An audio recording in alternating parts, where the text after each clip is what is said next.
سلام، من آرزو ام. تجربه کاشوزی 53 کیلویی توی 9 ماه داشتم. از 124 کیلو رسیدم به 73 کیلو. حدود یک سال و نیم تونستم نگهش دارم، ولی خب دارم خراب کنم. 85 روز دیگه هم آزمون وکالت اینو چه ربطی به هم دیگه داره الان من بهتون میگم. از اونجایی که به خاطر یه سری چالش‌های زندگی دچار یخزدگی عملکرد شدم، همش بی‌حوصله‌ام، حال ندارم، خستمه، تصمیم گرفتم که چالش 75 روز سخت رو با هم دیگه داشته باشیم، اما با آیتمای خودم یه سری تفاوت.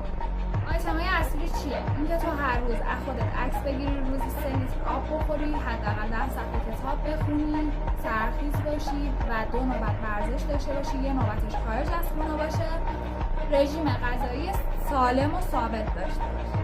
از اونجایی که من 2 شیفت دارم کار میکنم و تایمم کمه، یه نوبت باشگاه میرم، اگه باشگاه نرم قطعا توی خونه ورزشمو دارم.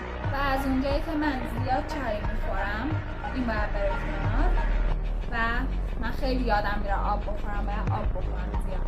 حالا نه 3 لیتر، ولی خب تلاشمو میکنم. کتابی که قرار بخونم کتاب قرآن. یه سری سوالا دارم که میخوام تو متن قرآن دنبالش بگردم. مثلا سخت ماجرا برای من بلاگ ساختنه، چون تایم زیادی میبره، ولی خب باید انجام بشه. و از طرفی هم رسیدگی به پیج بوتیک و سایت همین. بریم که شروع کنیم.